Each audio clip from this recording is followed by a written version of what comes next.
We're going to continue with part 2 of the parable of the vineyard workers. And let's just back up. I'll review it. This is going back, beginning. For the kingdom of heaven is like unto a man that is a householder, which went out early in the morning to hire laborers into his vineyard. And when he had agreed with the laborers for a penny a day, he sent them into his vineyard.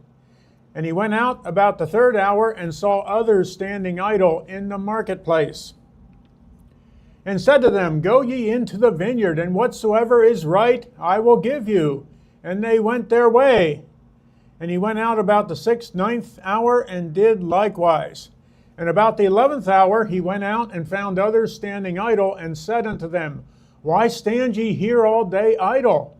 They say unto him, Because no man hath hired us. He said unto them, Go ye into the vineyard, and whatsoever is right, that ye shall receive.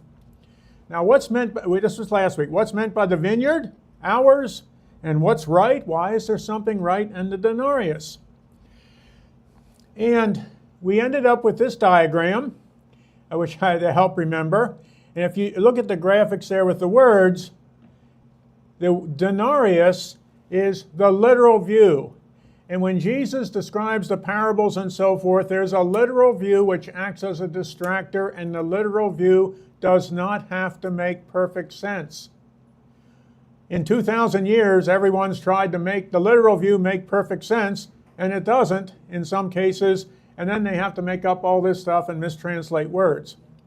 The code word view, which Jesus says everything's a code word. Oh, and I discovered, denarion is diarneon, which is through a lamb, and the diarneon is through a bird, which means you're deceiving people. So you have an Abba reward and you have a Rome reward. So we got 2 vineyards. As soon as we have 2 vineyards, we're going to end up having, and we have 2 payments.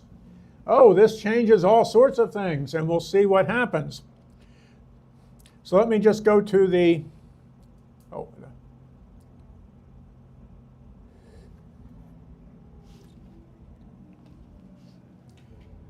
so when we ended up,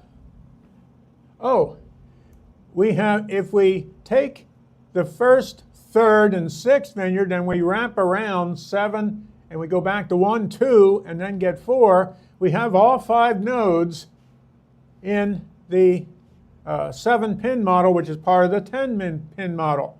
See in the upper right there, we have the 10-pin, and the bottom 7 appear to be what Jesus refers to as the kingdom of heaven, which actually existed before, going way back from the beginning. And when you decide that the kingdom of God and the kingdom of heaven are the same, that's that literal view that then messes up. You have all these inconsistencies. So there end up being 5 ways from those 5 nodes to go into the Abba vineyard, and 5 ways to go into the Rome vineyard. Oh, isn't that interesting? That fits with the parable of the 10 virgins, the 5 and 5.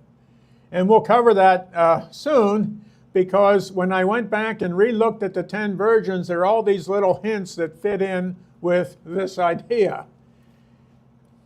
And remember, the code words, the play on words are so you use your ear. And if he didn't do it that way, it would be really hard to find code words that match. So he gives you these little hints as to what matches. Remember, this goes back. Remember he talked to the rich young man?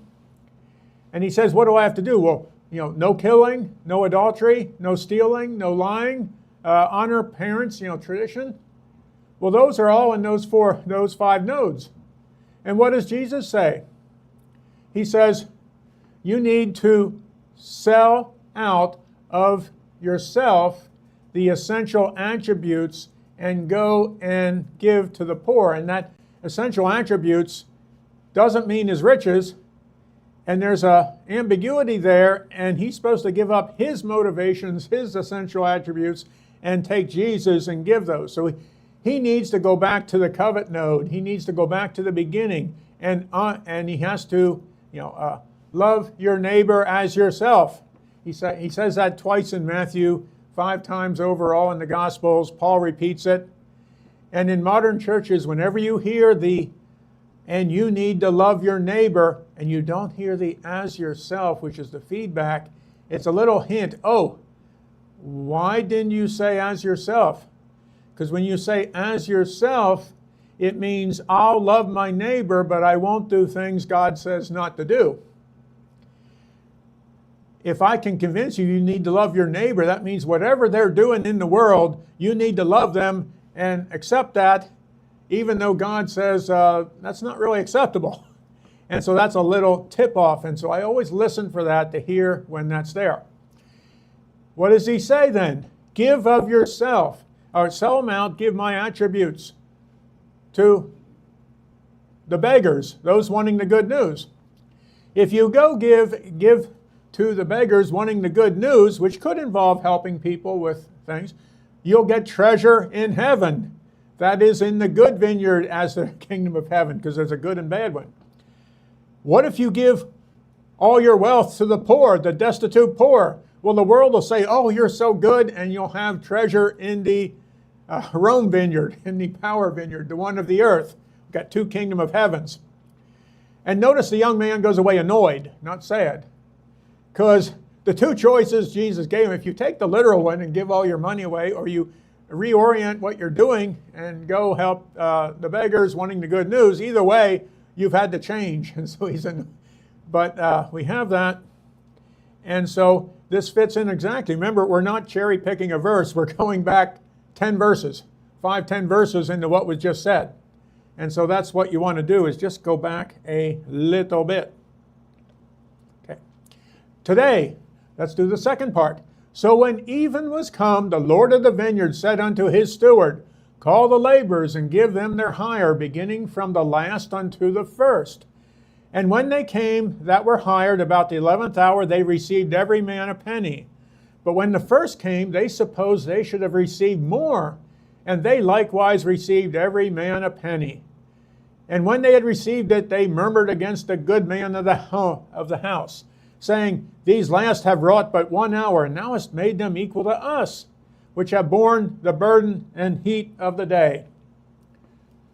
But he answered one of them and said, now this one of them, remember, he answered Peter about 10 verses ago. And so it's doing double duty. It's doing as a parable into the future and also what just happened. He said, one of them, friend, I did thee no wrong. Didst thou not agree with me for a penny? Take that as thine and go thy way. I will give unto the last even as unto thee. Is it not lawful for me to do what I will with mine own? Is thine eye evil because I am good? So the last shall be first, and the first last, for many be called, but few chosen. That last verse, first last, is the verse before in the end of the past chapter, and it's the end here, and I'm going to do a lesson next week on that and fit everything together we've been doing, because it all kind of fits together. So when evening was come, the Lord of the vineyard said to his steward.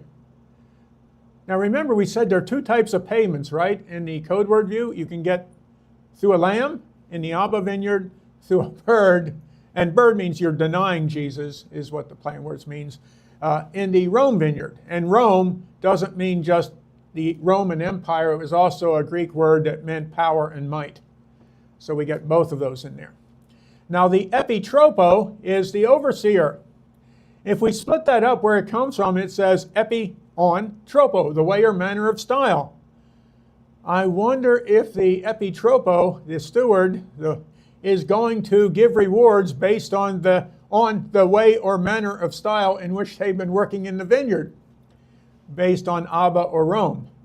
If you want another plan, Spoonerism is epiproto. He's going to get on the first. Epitropo, epiproto. Getting on the first. So a little hint there. Yeah, the first may be in a little bit of trouble here. Where have we seen that tropo before? Remember, here, another parable here. There was a certain householder. We only want the first few verses, which planted a vineyard. And when we take that, akousaten and akousaten, we get here the Satan manner, way, or style. And we're not going to go through this again, but all those little play on words in that whole verse indicate that this is not good. This is not a good The householder is not Jesus as God. It's someone else, the evil one who's planted his own vineyard. And this looks like it's from 5 or 6 verses earlier. It's the son who said, I am Lord. It doesn't say I go. Now, if you look this up on AI or on the internet, everyone has pretty much agreed, oh, that householder, that's Jesus as God. It's not some impersonator, even though it says he was a householder. And they'll argue, that doesn't mean was, and they'll give the Greek experts will give all this other stuff, reasons. And it all depends on what the meaning of was. Remember Bill Clinton saying it depends on what the meaning of is, so they say it depends on what the meaning of was. And then you read, and some people don't even think Jesus said this, and others say, well, there are problems here because if that's God, he's doing all these stupid things or things he shouldn't be doing. It's easy to resolve by saying that isn't. But there's the tropos, the way of doing things. He says unto his steward. That Greek is ambiguous there. That aftu can be him or it. So he says to the steward of him, or is it to the steward of it, the vineyard? It doesn't appear to matter too much here, but you got to keep in mind that these pronouns can be ambiguous. You see if you can see the color coding, if you can't, you have to match the words. You see all the ones that are color coded? Those are ambiguous pronouns. They have more than one meaning. Besides being he or it, she or it, you can confuse things. I wondered, why would Jesus confuse things by using ambiguous pronouns in many places? And I realized, remember he's using this hand-eye nonverbal communication back and forth? Like in the Sermon on the Mount, I realized that when it literally says, you give you, that made no sense. And I thought, well, he's doing an example as a teacher in front of him. For example, you give you. And then I went through and all of a sudden realizing with the hand motions, I could now understand a lot of what he was saying. So if he said that, it disappeared eventually and people forgot about the ambiguity. We have the same thing in English. Have you ever heard a pastor boldly claim every Greek word is clear and unambiguous and go on to make up stuff about what it says? I hear that every so often, going way years past. Well, if you don't know Greek, and I say that, then you have to accept what I say. Greek is full of ambiguities just like English. Thought of an example. For example, my wife has been having trouble sleeping. So some mornings she just wakes up grumpy. And sometimes she lets him sleep. Do you get the joke? Do you realize if I only said the first part, it's out of context, right? You need the whole thing, and finally you figure out, it's referring back, and she's not the one that's grumpy. Well, that's what you have in these verses. You can't just pick one out. You got to look at the whole thing. What did he say before? What did he say here? What are these pronouns? Can they be ambiguous? Aristotle talks about this a lot with the different deceptive words. You can say things deceptively. He called them sophists who try to use logic to win arguments rather than using good logic. So, is it the Lord of the vineyard to the overseer of him, the Lord, or the Lord of the vineyard to the overseer of the vineyard? Like, who is the overseer of the Lord? That's ambiguous. Is there an overseer of the Lord? Does the Lord have an overseer? So you get all these ambiguities in English. You also get them in Greek. Here it doesn't appear to matter, but it's a good example for pointing that out. Hire them from the last unto the first. And there are all these words for last and first. We're going to go through this in detail next week, so I'll just skip that. But there are a few play on words, and we need to figure out what that might mean. When I say what it might mean, you find a model that's consistent with what it's there. From about the 11th hour, they received everyone a penny. Received a penny, implied everyone. We have that ana word that's not translated. And a lot of times it'll say, they received a penny. Lambano is the word for take hold of, grasp, or seize. It means you need to take it. There is another word, thekame, which means receive or accept, like the child in the middle accepts Jesus, he accepts you. So when I look at it, I say, well, if Jesus wanted to say they received a penny, there's a Greek word for that. He uses it elsewhere. He doesn't use it here. Therefore, it doesn't mean receive. It means take, seize, grasp. Think manna. Oh, I said think manna. Thank the manna. Remember, manna was that bread that fell down? Did you receive it? No, if you read it, you had to do what? You had to go out and get it, and no one else could get it for you. It's just like the bread of life. You can't just receive it and wait there and have it delivered. You got to go take it, seize it. And they thought they should get more. Remember that ship, that green banner? Pleon is pleon, pronounced the same today in Greek. One means more, and the other means boat or ship. You know, remember Fantasy Island, and the little guy would say, the plane, the ship, the ship. In wanting more, did they want to seize the whole boat? They wanted more. They wanted the pleon, and Jesus uses that pleon play on words elsewhere. Has any church ever tried to seize as a robber the whole boat? And this goes to today, any church today following from the beginning. Would they seize it as a robber, alistis? And we get that from lips, and the Greek word. When he uses that, it gives you that little hint of a robber. And you say, I wonder if this fits a robber at all. They're trying to get the whole boat.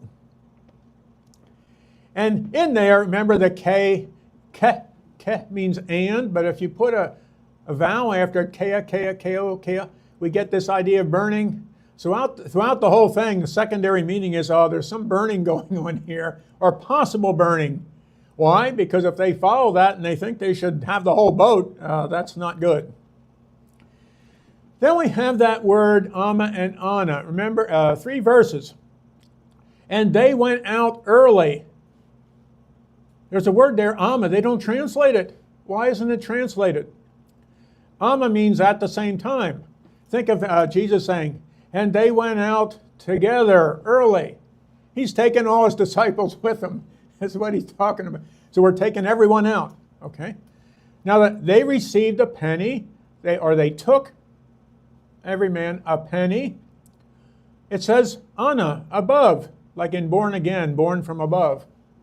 And when he says they received, you put your hands up from above a penny. Where are you getting that penny from? From heaven, right? Maybe good or bad penny if you have 2 meanings. That N and M are related linguistically, so I thought, what if I move those around? What do we get? So, if we do that, we say, and they received all together at the same time a penny.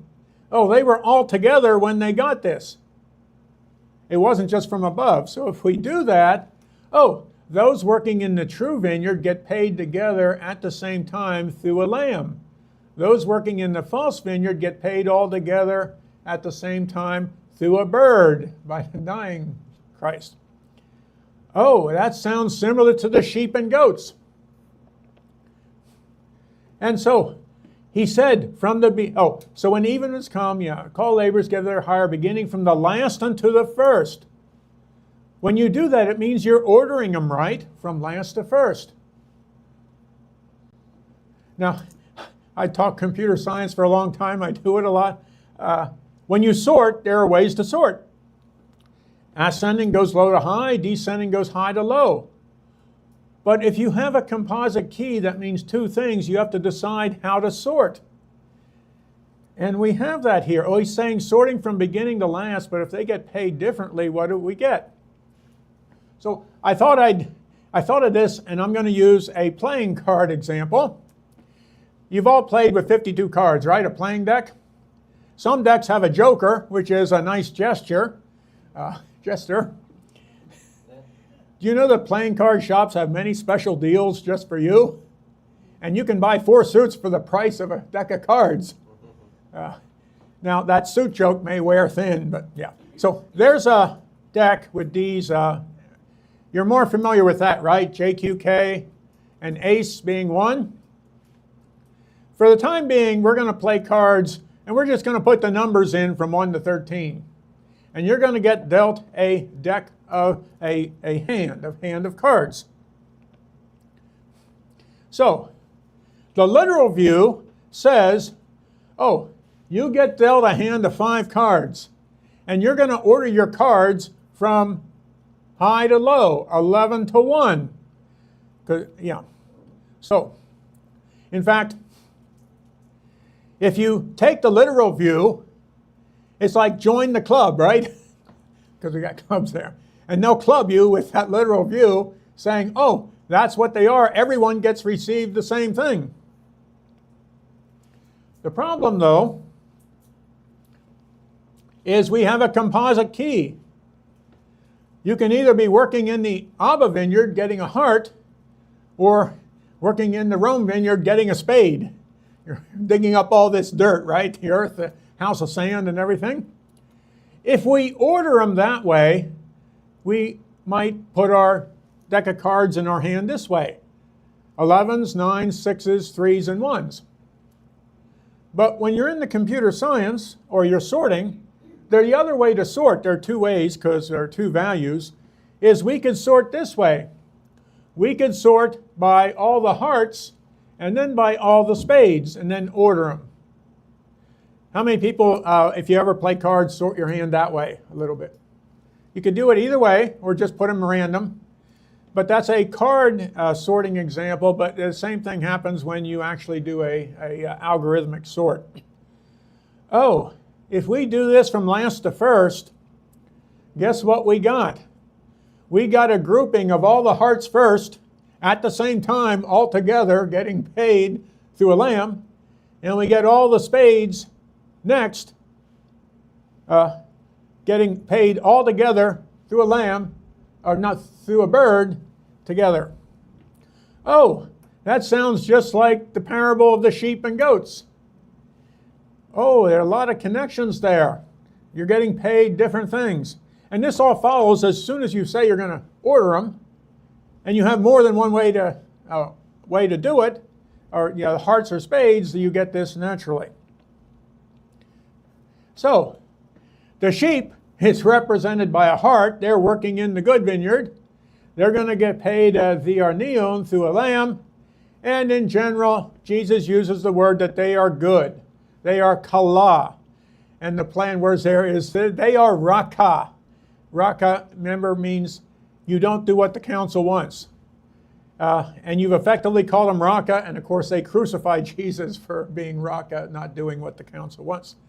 The other way is to work in the Rome vineyard, and then you're a moron. Mora. We get the word moron from that. Remember, 5 of the virgins were mora, and the other were opposite, the phronima, the prudent. Oh, 5 of the virgins were Rome. We're working in the Rome vineyard. So we get these play on words when we relate all of those. But when they received it, they murmured against the good man of the house. Now, the word for murmuring appears to mean a side conversation, which usually is something that's not good. And so we had that take and accept from before.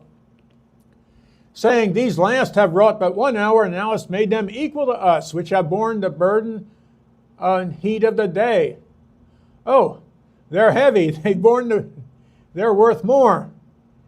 And I looked at that and said, oh, Isus, only used once by Jesus, it means equal.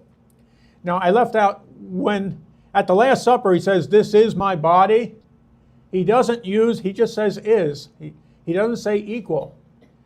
So when you make the body equal to the body of Jesus, as in transubstantiation, you're making some assumptions. Oh, you have made them Jesus to us, because they feel they are higher, they are more important than them. So, if you say you make him equal, looking the other way, you've made yourself as if you're greater. The first group you're talking implies they are greater in some way to the last group. You have made them equal, or Jesus to us. Going back to the verse before, remember, when Peter speaks, Peter's used to represent the church. Has the church ever taken or seized a stance that they are greater to others in the faith? Has the church ever taken or seized a stance that they are Jesus to others in the faith? And that's just discussion to think about.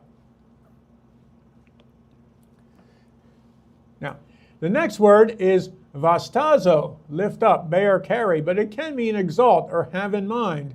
They've borne the burden. Has the church ever exalted themselves in comparison to others? Well, that's what vastazo can mean. There's another connection there with vasanasin and vastasanasin. We just take the T out. And that meant torture or tormentor, but it also had the idea of being a gold stone. So when the Lord puts the unforgiving servant into his torturers, his tormentors, he's putting him back right where he came from, as in forgiving 77 times, to see if he's going to change. He's going to let him over and over again, let him keep doing what he's doing. The gold stone is something where you rub gold on it and it lets you know if it's really gold or not. And eventually, in trying to get the truth and finding out if it was really gold, it got associated with torture, where they torture people to try to get the truth, or at least you say something. So that's where the connection is. Has the church ever held themselves up together as a gold stone? We have the vastazin. Has the church ever been involved in torture together as part of being or using a gold stone? Again, these are to think about going back to the Middle Ages or even today in other forms. He answered and said, Friend, I do thee no wrong. Did just not grieve for me for a penny? And you can think of the word comrade. When Jesus uses that, it's not in a good sense. And etera, comrade, is etera. Is a courtesan, escort, prostitute. In other words, you're doing things that have to do with adultery.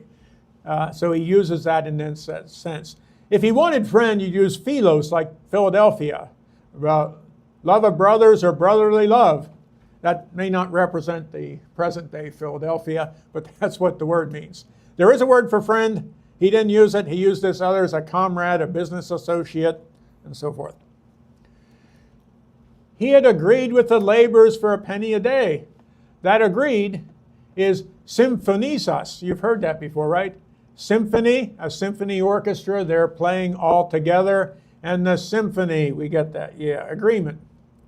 Now, M and N are close together. So sometimes it's an N and sometimes it's an M. It depends on the vowel that follows in Greek. Right? Synchronize, synergy, synagogue, synthesis. That's an N. Symbiosis, symbol, symmetry, sympathy, symphony. Sometimes it's an M. They went together pretty well, and it depends. I'm not sure how we got those in English because it doesn't follow the original Greek rules of whether you use an M or an N. It's interesting. Remember I said this might relate to the sheep and goats? We get just a little hint. He tells the first ones, friend, comrade, didn't you agree? Synephonisas. If I change it, synephonisas, I put a little R like a New England R in there. One is, did you agree with? The other is, together goat equal. Isas. Isas is a word for equal. Isas as feminine, harlot, whatever. And the goat is eriphone. Remember the sheep and goats? And no one can figure out, why is it a young goat? Well, if you use the old goat, the play on words doesn't work. It has to be the young one, eriphone, which means eris, bad logic, and phony, voice. And the goats see, oh, look at all these great things we did. We fed the poor, we did this, we did all these great things. Jesus says, I never knew you. They're using bad logic, and that's part of the sheep and goats. So he gets a little hint in here that, oh, you're being like a goat altogether, making yourself equal. Yeah. Take what is thine, go thy way. I will give unto this last as unto thee. Remember, they're acting like Rome. So he gets a little Kessi, has Kesser as Kaiser. Oh, first, Kesser, Kessi. And so he gets a little, and the inflections at the end are flexible. He gets a little dig on him in as you're being like Caesar. You know, the snakes. And so we just a little hint there at the end. Is it not lawful? Is it not allowed? And whenever he uses these words, existing, is out of, is six, those are the play on words. And we got those other 6 nodes in the 7 pins. So it's not clear, but he does get those little 6s in, and also the east and a for 1. This is an interesting verse. When I looked at it, trying to analyze it, there are no question words in here. The Textus Receptus adds one word in Greek, changes one word in Greek, and moves another Greek word around. And that's a tip-off to me. They actually add the word for if, because it doesn't say if. Is thine eye evil? So, and I haven't figured this whole one out yet, but it may not be a question. It may be a statement. It is not allowed for me that I desire consent to make in those me. That's the Greek word order. Maybe there's no option here. Maybe it has to happen this way because it's too late to change. The second one, the eye of you is oppressive because I am good. Let's go back 10 verses. What did Matthew and the others say about the rich young man? They looked at him and said, what Jesus says was because he had a lot of possessions. Their eye was evil or oppressive because they were assuming that it was because he had all these possessions. So we get two meanings here, one going forwards in a prophetic type view with the church, and the other going back to what just happened 5-10 verses ago. Actually, 5 verses or so before the parable here started. So that's very interesting. Is Peter oppressive as in wanting to be greater superior for questioning what Jesus is doing or once done in regards to the rich young man? Because that's what they did. Has the church ever been oppressive as in wanting to be greater superior for questioning what Jesus once done in regards to anyone rich or even just anyone? And did the disciples use their eyes to decide that what Jesus said would be in the future attributed to the fact that the young man had many possessions? So you start looking at these verses, you got to look at them literally. I mean, you go back and what just happened, but also with the code word of what is he talking here about the future. And then the verses that bracket this, but many there are shall be first, last, and the last first. And at the end, so the last first and shall be and the first last. Oh, I forgot. Remember I was talking about the questions? And those statements could be questions. Sometimes the difference between questions and statements depends on the point of view. Even what it means depends on the point of view when you have questions and statements. For example, if the husband says to the wife, "What did you say?" it means the husband wasn't listening. If the wife says to the husband, "What did you say?" it means she's given him a chance to change what he said. And so that's supposed to be a little joke there, but it's the whole idea of that you got to look at the context of all of this. So just to finish the next, and Jesus going up to Jerusalem took the 12 disciples apart in the way and said unto them, "Behold, we go up to Jerusalem, and the Son of Man shall be betrayed or traditioned unto the chief priests and unto the scribes, and they shall condemn him to death, and shall deliver him to the Gentiles to mock and to scourge and to crucify him. And the third day he will wake up." And that's what the word means, but rise again later. They decided that's what it was. That ends the discourse. Jesus and the disciples go to Jerusalem and so forth. So this is the summary of the parable of the vineyard workers. At the top, we have the 5 hours, and they have a choice of going to the Abba vineyard or to the Rome vineyard. And that fits the parable of the 10 virgins. And then at the bottom, we have the way they're organized or sorted, which fits the parable of the sheep and goats, just like you would sort a hand of cards. So the sheep will get paid through a lamb. The goat will get paid for a bird. So it all depends on the vineyard you're working in. And finally, from where, I think I did this last week, but from where in the Bible does the idea of a deathbed conversion come? And that whole idea is based on the literal view. Even if you're at the 11th hour, you get paid the same. Everyone gets paid the same. Oh, that's the literal view. Say, well, what if you do work in one vineyard and instead of the other one? Well, that appears to change the whole thing, so that's a discussion. How valid is this literal interpretation that contains many assumptions based on opinion? So the question everyone can ask themselves is, what vineyard have I been working in? the Abba vineyard or the Rome vineyard? What vineyard are you working in, and which one will you work in the future? So thank you. That's been the parable of the vineyard workers, and we'll finish up next week looking at, on this part, looking at the first and the last.